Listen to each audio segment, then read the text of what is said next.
तो ये कहानी है दो सगे भाइयों की, दो शेर भाई जिनके नन्हे शेरों से राजा बनने तक का सफर किसी रोमांचक फिल्म से कम नहीं। दो भाइयों की ये दास्तां कई तरह के जानलेवा खतरों से भरी है, जिसमें कुछ भी हो सकता है। तो चलिए मेरे साथ और देखिए इन शेरों के जीवन के इन 5 सालों को बहुत करीब से।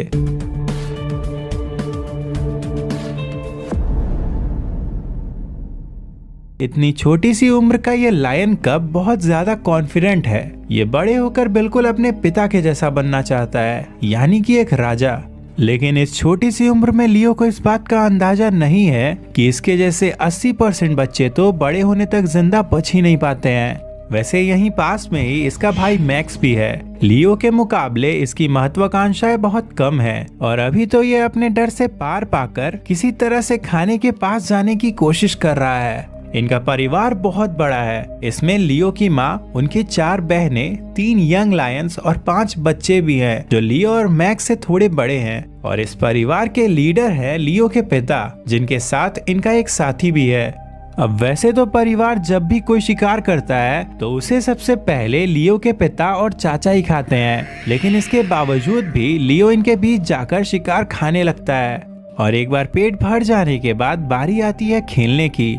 आज भी हमेशा की तरह मैक्स बफेलो की भूमिका निभाता है और लियो इसका शिकार करने की कोशिश करता है। लेकिन बस साहस से ही कोई जंगल का राजा नहीं बनता, बल्कि इसके लिए 3 और जरूरी चीजें भी चाहिए। इनमें से पहला है बेजोड़ गठबंधन, जैसा कि इन बच्चों के पिता और चाचा का है। ये जीवन के हर जरूरी मोड़ पर एक दूसरे के साथ खड़े रहते हैं और इनके इस गठबंधन के वजह से ही लियो और मैक्स जैसे बच्चे जिंदा बच पाते हैं।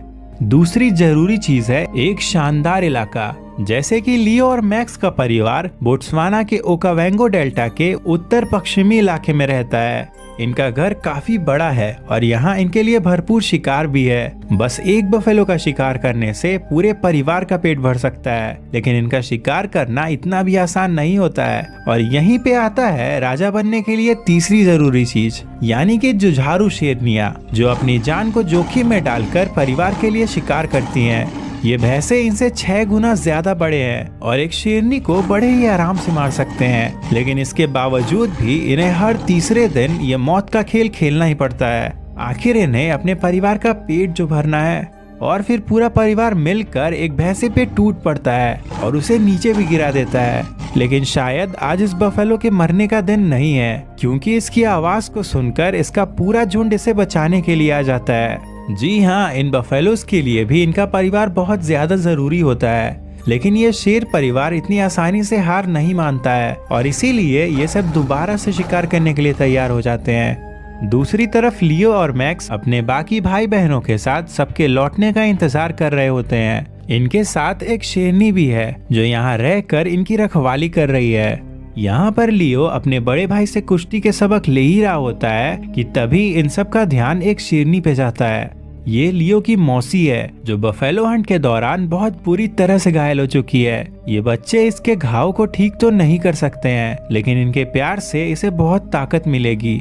वैसे घायल होने के बाद भी परिवार इसका साथ नहीं छोड़ेगा और वो इसे भरपेट खाना खिलाते रहेंगे। अपने परिवार के बिना ये शेरनी जिंदा नहीं बच पाती। लियो को अपने परिवार के इस व्यवहार से बहुत कुछ सीखने मिलेगा। फिर देखते ही देखते 6 महीने बीत जाते हैं। मौसम बदलने के साथ साथ अब परिवार का हुलिया भी बदल चुका है। लियो और मैक्स की मौसी बिल्कुल ठीक हो चुकी हैं और ये दोनों भी अब काफी बड़े हो चुके हैं। हाँ, ये अभी शिकार करने के लायक तो नहीं हुए हैं, लेकिन इसके बावजूद भी इनकी माँ इन्हें शिकार पर अपने साथ ले जाती हैं, जिससे ये शिकार की कला को सीख सके। आज के लिए इनका लेसन है झाड़ियों के पीछे छुपकर बफेलोज का शिकार करना। फिर परिवार इन्हें एक ऐसे जगह पर छोड़कर आगे बढ़ जाता है जहां से ये सुरक्षित रहकर शिकार देख सके। लेकिन यहाँ पर लियो से रहा नहीं जाता है और ये बफेलोज के काफी नजदीक चला जाता है। अब वैसे तो ये बात इसके साहस और निडरता को दर्शाता है, लेकिन ऐसा करना इसके लिए जानलेवा भी हो सकता है। लेकिन खुशकिस्मती से कोई भी बफेलो इसके पास नहीं आता है और फिर कुछ ही देर के बाद परिवार एक बड़े से बफेलो को मार गिराता है और फिर ये तुरंत ही लियो और मैक्स को भी यहाँ बुला लेते हैं। वैसे इन्होंने यहाँ पर लियो और मैक्स को बस खाने के लिए ही नहीं बुलाया है, बल्कि ये तो इन्हें शिकार का एक जरूरी लेसन सिखाना चाहती हैं। दरअसल यहाँ पर एक छोटा बफेलो भी है जिसे परिवार ने लियो और मैक्स के लिए छोड़ दिया है। लियो बचपन से ही बिल्कुल ऐसे ही पल का इंतजार कर रहा था और इसीलिए यह बिना और देर किए सीधा छोटे बफेलो पे टूट पड़ता है। लेकिन एक बार उसे गिरा देने के बाद आगे क्या करना है ये लियो को समझ ही नहीं आता है। आखिर में ये किसी तरह से उसकी गर्दन को दबोचने की कोशिश करता है, लेकिन इसके छोटे दांतों की वजह से ये ऐसा भी नहीं कर पाता है और आखिर में इसकी माँ खुद आगे बढ़कर छोटे बफेलो को मार देती है, जो देखकर लियो काफी कुछ सीखता है। वैसे लियो की माँ हमेशा इसके साथ नहीं रहेगी, इसीलिए इसे आगे चलकर खुद से शिकार करना सीखना ही होगा। कुछ दिनों के बाद बारिशों का मौसम आ जाता है और तब लियो लड़कपन में कुछ ऐसा कर बैठता है जिससे ये मौत से घिर जाता है। दरअसल पूरा परिवार शिकार पे निकला होता है, जहाँ शेरनियाँ बच्चों को तालमेल से काम करना और धैर्य रखने की अहमियत सिखा रही होती हैं। लेकिन हर बार की तरह आज भी लियो किसी की भी नहीं सुनता है। यहाँ तक कि जब इसकी माँ इसे पीछे हटने को कहती है तब ये उनकी भी बात नहीं सुनता है और इसके वजह से इस पर बफेलोस का हमला हो जाता है। बच्चों के लिए ये बहुत ज्यादा खतरनाक है, इसीलिए माओ ने आज शिकार करने का प्लान ड्रॉप कर दिया है। लेकिन मैक्स एक बार फिर से इनकी बात नहीं मानता है और सीधा बफेलोस की तरफ दौड़ पड़ता है। शुरू में तो बफेलोस इसे देखकर भागते हैं, लेकिन फिर तुरंत ही वो वापस मुड़कर लियो पे ही हमला कर देते हैं। इससे लियो को पीछे हटना पड़ता है, लेकिन फिर कुछ ही देर के बाद ये अपने भाई मैक्स को लेकर वापस से बफेलोस के झुंड पे धावा बोल देता है। पर इतने विशालकाय जानवर का शिकार करना कोई बच्चों का खेल नहीं है और इस बार तो ये बफेलोस इतने ज्यादा गुस्सा हो जाते हैं कि ये पूरे परिवार पे ही हमला कर देते हैं। गुस्से में ये और भी ज्यादा खतरनाक हो जाते हैं, इसीलिए पूरा परिवार चुपचाप इनसे दूर भाग जाता है, सिवाय लियो के। ये अब भी इन भैंसों का शिकार करना चाहता है, लेकिन बहुत जल्द ही लियो को भी इन भैंसों की ताकत का अंदाजा हो जाता है और इसे अपनी जान बचाने के लिए पास के एक पेड़ पे चढ़ना पड़ता है। भैंसों का पूरा झुंड बस लियो के गिरने का इंतजार करने लगता है और इनके बीच पूरी तरह से फंस चुका लियो अपने परिवार को पुकारता है। लियो की यह पुकार इसके भाई मैक्स तक जाती है, लेकिन इतने सारे भैंसों के बीच जाना तो बड़े बड़े शेरों के लिए भी असंभव है। ये भैंसे इतने ज्यादा खतरनाक होते हैं कि ये किसी नर शेर को भी चीर के रख दें। लियो को भी अब अपनी मौत नजर आने लगी थी और इसने लगभग गिव अप कर ही दिया था कि तभी एक चमत्कार होता है। आसमान में जोरदार बिजली चमकती है, जिससे सारे भैंसे यहाँ से भाग जाते हैं और फिर आखिर में भैंसों का लीडर भी लियो को एक आखिरी वार्निंग देकर यहाँ से चला जाता है। भैंसों के जाते ही मैक्स तुरंत ही लियो के पास आ जाता है और ये अपने भाई को सही सलामत देखकर बहुत ज्यादा खुश होता है। आज तो लियो की किस्मत इसके साथ थी, लेकिन ऐसा हर बार नहीं होगा, इसीलिए लियो को ये समझना ही होगा कि कभी कभी डरना और हार मानना भी बहुत जरूरी होता है। वैसे अभी तक इनके साथ इनका परिवार था, जिसके वजह से इनका जीवन काफी हद तक आसान था, लेकिन अब ये सब बदलने वाला है, क्योंकि कुछ बड़ा हो जाने की वजह से इन्हें अपने परिवार से बेदखल कर दिया गया है। बड़ा हो जाने के बाद हर नर शेर को इस स्टेज से गुजरना ही पड़ता है, जो इनके जीवन का सबसे कठिन और जानलेवा समय होता है। लियो और मैक्स अब बंजारों का जीवन जी रहे हैं। ये दूसरे शेरों के इलाकों के किनारे पे रहकर अपना गुजर बसर करते हैं। वैसे शरीर से ये चाहे कितने भी बड़े हो जाए, लेकिन दिल से तो ये अभी भी छोटे बच्चे ही हैं। अभी तक तो ये दोनों भाई दूसरों का बचा कुचा खाना खाकर ही गुजारा कर रहे हैं, लेकिन अगर इन्हें आगे चलकर राजा बनना है तो इन्हें अपने दम पर शिकार करना ही होगा और इसीलिए ये दोनों शिकार की तलाश में एक अनजान इलाके में निकल जाते हैं। यह इलाका जहां ये आए हैं उस पर 7 सालों के ताकतवर शेरों का राज है, इसीलिए लियो और मैक्स को इस बात का खास ध्यान रखना होगा कि किसी को भी इनके मौजूदगी का एहसास ना हो। अभी इन दोनों के लिए शिकार करना बहुत जरूरी है, लेकिन लियो इस वक्त शिकार करने के मूड में नहीं है, बल्कि ये तो अपने भाई मैक्स के साथ खेलना चाहता है। मैक्स को भी ये खेल बहुत ज्यादा पसंद है। इसमें इसे लियो को पकड़कर पेड़ से नीचे गिराना होता है और हर बार की तरह इस बार भी ये इसमें कामयाब हो जाता है। लियो और मैक्स के इन खेलों से इनके शिकार करने की काबिलियत में और धार आएगी, जिससे ये एक दिन खुद से शिकार कर पाएंगे। फिर कुछ ही देर के बाद इन्हें एक जिराफ की बॉडी दिखती है, जो बुरी तरह से सड़ चुकी थी, पर मैक्स इतना ज्यादा भूखा होता है कि ये उसे खाना शुरू कर देता है, लेकिन लियो ऐसा नहीं करता है अब वैसे तो शेर बड़े ही आराम से सड़े गले मांस को पचा सकते हैं, लेकिन इसके बावजूद भी लियो को कुछ ताज़ा खाना है। इसे पूरा यकीन है कि यह शिकार में कामयाब जरूर होगा। फिर कुछ ही देर के बाद इसे एक इम्पाला का झुंड नजर आता है और ये घात लगाकर उनके शिकार के लिए तैयार हो जाता है। इसने प्लान किया है कि जब कोई इम्पाला नदी में पानी पीने आएगा तब ये उस पर हमला कर देगा। फिर कुछ देर के बाद ऐसा होता भी है और एक इम्पाला पानी पीने के लिए नदी के पास आता है, लेकिन यहाँ पर लियो हमला करने में काफी लेट हो जाता है, जिसके वजह से वो इम्पाला इससे दूर भाग जाता है और लियो वापस से मैक्स के पास चला जाता है। लियो और मैक्स दोनों अभी एक खुले इलाके में हैं, जहां दुश्मन शेर इन्हें बड़े ही आसानी से देख सकते हैं, इसीलिए अभी तो इन्हें बहुत ज्यादा सतर्क रहना होगा। कुछ देर के बाद इन्हें एक जानी पहचानी महक आती है। दरअसल इनके ठीक सामने बफेलोस का एक झुंड मौजूद है, जिसे देखकर लियो एक बार फिर से शिकार करने का मन बना लेता है। इनकी माँ हमेशा इन्हें झुंड के सबसे कमजोर बफेलो को निशाना बनाने को कहा करती थी और उनकी ये बात इन्हें बहुत अच्छे से याद है। फिर इनकी नजर एक घायल बफेलो पे जाती है जो इन्हें काफी कमजोर भी लग रहा होता है। इनका प्लान इस बफेलो को इसके झुंड से अलग करने का होता है और ठीक ऐसा ही ये करते भी हैं। लेकिन शायद इन दोनों ने घायल बफेलो के ताकत को हल्के में ले लिया था, क्योंकि वो तो तुरंत ही इनसे लड़ने के लिए तैयार हो जाती है। उसके साथ उसका एक साथी भी होता है, जिससे लियो और मैक्स हमला करने का साहस नहीं जुटा पाते हैं और फिर आगे तो पूरा बफेलो झुंड ही इनके सामने आ जाता है, जिससे इन्हें यहाँ से पीछे हटना ही पड़ता है। इन्हें अंधेरा होने का इंतजार करना होगा, क्योंकि तब एडवांटेज इनके पास होगा। फिर बहुत जल्द ही रात हो भी जाती है और लियो और मैक्स दोनों वापस से शिकार में लग जाते हैं, लेकिन इनकी बदकिस्मती से बफेलोस को पहले ही इनकी सेंट मिल जाती है, जिससे वो बहुत ज्यादा चौकन्ने हो जाते हैं। उस घायल फीमेल बफेलो को अब भी बहुत सारे बफेलोस ने मिलकर घेरा हुआ है, जिस वजह से ये भाई उस पर हमला नहीं कर पा रहे होते हैं। लेकिन फिर ये दोनों हिम्मत करके बफेलोस के झुंड पर धावा बोल देते हैं, जिससे उनमें भगदड़ मच जाता है। हालांकि कुछ ही देर के बाद वो बफेलोस वापस से इन पर हावी हो जाते हैं, लेकिन इस भगदड़ की वजह से वो घायल बफेलो बाकियों से अलग हो जाती है, जिसका फायदा उठाकर लियो उसके पास पहुंच जाता है। घायल होने के बावजूद भी वो बफेलो लियो के सामने डट के खड़ी हो जाती है, जिससे लियो चाह कर भी उस पर हमला नहीं कर पाता है। और इससे भी बुरी बात तो ये है कि कुछ ही देर में इसके साथी भी यहाँ पहुँच जाएंगे। लेकिन तभी मैक्स अपनी पूरी ताकत के साथ वापस से बफेलो झुंड पे धावा बोल देता है और उन्हें काफी आगे तक दौड़ाता भी है। पर हर बार की तरह इस बार भी बफेलोस पलटवार करते हैं और मैक्स को यहाँ से पीछे हटना पड़ता है। लेकिन दूसरी तरफ लियो ने घायल बफेलो को दबोच लिया है और फिर कुछ ही देर में मैक्स भी यहाँ पहुंचकर बफेलो पे हमला कर देता है और इसी के साथ ये भाई अपने जीवन का पहला शिकार करते हैं। लेकिन ये अपने पहले शिकार से अपना पेट भर पाते उससे पहले ही इनके सामने बफेलो से भी बड़ा खतरा आ जाता है।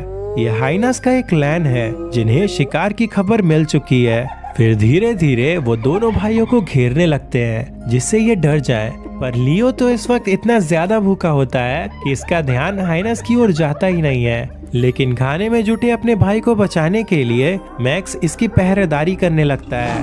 ये कोशिश करता है कि हाइनस आगे ना बढ़े, पर कुछ ही देर के बाद यहाँ और हाइनस आ जाते हैं, जिससे इसके लिए उन्हें संभाल पाना बहुत ज्यादा मुश्किल हो जाता है। इसीलिए अब दोनों भाई मिलकर हाइनस को शिकार से दूर रखने की कोशिश करने लगते हैं। हाइनस को ये बात बहुत अच्छे से पता है कि अगर ये दोनों साथ रहे तो फिर इन्हें हरा पाना बहुत मुश्किल होगा। इसीलिए वो दोनों भाइयों को अलग करने का प्लान बनाते हैं। फिर एक हाइना लियो को उकसाकर मैक्स से थोड़ा दूर ले आता है, जहाँ पर पूरे 10 हाइनास मिलकर इसे घेर लेते हैं, जिससे ये अपने भाई के पास वापस ना जा पाए।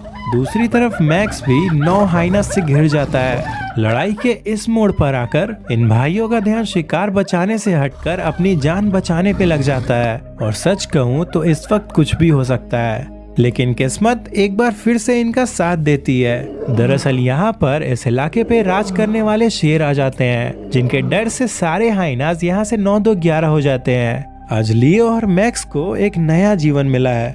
सूरज उगता है और एक नए दिन की शुरुआत होती है। लियो और मैक्स के शिकार पर इस इलाके के शेरों ने कब्जा कर लिया है। ये दोनों 7 सालों के हैं और अपने प्राइम में हैं, इसीलिए इनके डर से हाइनास भी आगे बढ़ने की हिम्मत नहीं कर पा रहे हैं। लेकिन शायद लियो को इनका कोई डर नहीं है, इसीलिए ये मैक्स के साथ वापस से अपने शिकार के पास आ जाता है। ये अपने जीवन के पहले शिकार को गंवाना नहीं चाहता। बहुत जल्द ही उन शेरों में से एक को इनकी सेंट मिल जाती है, इसीलिए वो इस इलाके पे अपनी दावेदारी को दिखाने लगता है। लेकिन लियो इसके वार्निंग को नजरअंदाज कर देता है और फिर आगे वही होता है जिसका डर था। दरअसल दूसरे शेर की नजर इन पर चली जाती है और वो पूरे गुस्से में इनकी तरफ बढ़ता है। इसे आता देख मैक्स तो यहाँ से भागने लगता है, लेकिन लियो ये फैसला ही नहीं कर पाता है कि ये यहाँ से जाए या नहीं। ये अभी भी अपने शिकार को छोड़ना नहीं चाहता है, पर इसके इस फैसले से ये उस बड़े शेर के हाथ लग जाता है। वैसे लियो उससे डरता नहीं है, बल्कि डट के उसका सामना करता है। पर राजा तो आखिर राजा ही होता है और उसके सामने जीत पाना लियो के लिए नामुमकिन है और ये बहुत बुरी तरह से मार खाता है। अभी एक शेर से इसकी जान छूटी ही थी कि इतने में ही उसका साथी भी इस पर हाथ साफ करने आ जाता है। लियो इस बार भी पूरी जी जान लगाकर लड़ता है, पर ये इतने बड़े शेर के सामने टिक नहीं पाता है।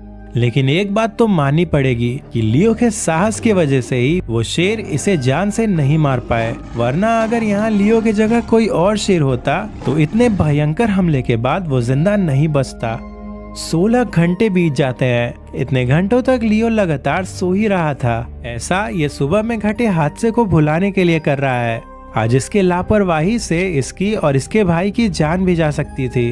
वैसे इसका भाई मैक्स भी यहीं पास में ही है, जो इतने घंटों से लगातार इसकी रखवाली कर रहा है। इतनी बड़ी हार से न केवल लियो के शरीर पर बल्कि इसके आत्मविश्वास पर भी बहुत बड़ा आघात पहुंचा है और मैक्स अपने भाई को बहुत अच्छे से जानता है, इसीलिए ये तुरंत इसके पास आकर इसे सहानुभूति देता है। नर शेरों का जीवन बहुत हद तक अपने साथी पे निर्भर होता है और अगर साथी मैक्स जैसा हो तो फिर जीवन काफी आसान हो जाता है। वक्त तेजी से बीतता है और दोनों भाइयों के जीवन का एक नया अध्याय शुरू होता है। 5 साल के हो चुके भाइयों के लिए आज का दिन बहुत खास है, क्योंकि आज नदी के उस पार से कोई इन्हें उम्मीद भरी नजरों से देख रहा है। दरअसल ये 3 शेरनियां हैं जो अपने प्राइड से अलग हो चुकी हैं और अभी ये अपने लिए साथी की तलाश में है। लियो और मैक्स के लिए भी ये फायदे का सौदा है, क्योंकि शेरनियों के होने से इनके लिए खाने का इंतजाम और इलाके पे हुकूमत कायम रखना दोनों ही काफी आसान हो जाएगा। वैसे भी लियो तो बचपन से ही एक राजा बनना चाहता है और राजा बनने के लिए शेरनियां यानी प्राइड का साथ होना बहुत ज्यादा जरूरी है। फिर कुछ ही दिनों के बाद लियो एक इलाके को अपने आधिपत्य में ले लेता है और इसी के साथ इसके बचपन का सपना पूरा हो जाता है। फिर कुछ देर के बाद ये सब शिकार करने के लिए निकल जाते हैं। शेरनियों के साथ होने के वजह से अब इनकी ताकत कई गुना बढ़ चुकी है।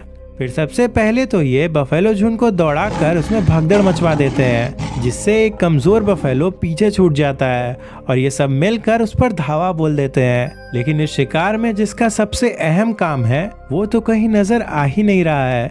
दरअसल लियो ही है जिसे गर्दन दबोचने में महारत हासिल है और इसके अलावा ये काम किसी को भी अच्छे से नहीं आता। पर जब बहुत देर तक इंतजार करने के बाद भी लियो नहीं आता है तो मैक्स खुद ही बफेलो की गर्दन दबोचता है। लेकिन ये इस काम में लियो जैसा एक्सपर्ट नहीं है, जिस वजह से ये बफेलो का मुंह बंद नहीं कर पाता है और इसकी आवाज को सुनकर सभी बफेलोस इसे बचाने आ जाते हैं। शुरू में तो मैक्स डट के बफेलोस का सामना करता है, लेकिन लियो का साथ ना होने की वजह से ये ज्यादा देर तक उनके सामने टिक नहीं पाता है, जिस वजह से इन्हें अपने शिकार से हाथ धोना पड़ता है। लेकिन इससे भी कई गुना ज्यादा बुरी चीज तो लियो के साथ हुई है। बफेलोस के शिकार के दौरान ये बहुत बुरी तरह से घायल हो गया था। इसी वजह से ये अपने भाई की मदद करने भी नहीं जा पाया था। एक जख्मी शेर परिवार के लिए बोझ होता है, क्योंकि वो ना तो शिकार में साथ दे पाता है और ना ही परिवार की रक्षा कर पाता है। इसीलिए लियो को लगने लगता है कि अब इसके राज का अंत हो जाएगा और इतनी सालों की मेहनत से हासिल हुआ मुकाम ये खो देगा। लेकिन इस वक्त लियो अकेला नहीं है, बल्कि इसके साथ इसका भाई मैक्स भी है। वही मैक्स जिसने जीवन के हर मुश्किल वक्त में इसका साथ दिया है और इस बार भी ये बिल्कुल ऐसा ही करता है। ये लियो को जताता है कि इसके लिए अपने भाई से बढ़कर और कुछ भी नहीं है। फिर धीरे धीरे लियो की हालत में सुधार आने लगता है, लेकिन ये पूरी तरह से ठीक तभी होगा जब इसे भरपूर खाना मिलेगा। इसीलिए मैक्स इसके लिए शिकार करने निकल जाता है। बहुत जल्द ही ये एक बफेलो के झुंड को देखता है और उनके पीछे दौड़ पड़ता है। इस वक्त लियो अपने भाई का साथ तो नहीं दे सकता है, लेकिन इसके बावजूद भी ये उसके पीछे पीछे चलता रहता है। फिर कुछ ही देर में मैक्स एक बफेलो को झुंड से अलग करके उस पे टूट पड़ता है। वैसे तो ये बफेलो काफी बड़ा है और मैक्स ने कभी भी अकेले इतने बड़े बफेलो का शिकार नहीं किया है, लेकिन अपने भाई की खातिर ये वो सब नहीं सोचता है और बफेलो को नीचे गिरा देता है।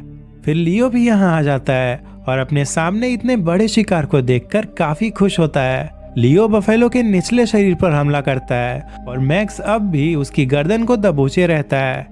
मैक्स को ये बात अच्छे से पता है कि इसे इस बफेलो का मुंह बंद रखना होगा, वरना अगर इसका झुंड यहाँ आ गया तो फिर इसके भाई को भूखा ही रहना होगा। और मैक्स बिल्कुल ऐसा ही करता भी है। ये 10 मिनट तक बफेलो के गर्दन को दबोचे रखता है, जिससे वो दम तोड़ देता है। और फिर बफेलो की सांस रुक जाने के बाद मैक्स चैन की सांस लेता है। इसने वो सब किया जो इसके भाई के लिए जरूरी था। इसके साथ ही अब मैक्स और लियो के पास वो 3 जरूरी चीजें भी आ चुकी हैं जिनकी इन्हें बचपन से चाहत थी। ये दोनों एक दूसरे के साथ हैं। इनके शेरनियां कुछ ही देर में यहाँ आ जाएंगी और इस इलाके में इनका ही राज है। अब एक राजा को इसके अलावा और क्या चाहिए। तो ये थी 2 भाइयों की कहानी। अगर आपको 2 व्हाइट लायंस की कहानी देखनी है तो इस वीडियो पे क्लिक करिए, या अगर आप ऐसे ही और लायंस की कहानी देखना चाहते हैं तो इस प्लेलिस्ट पर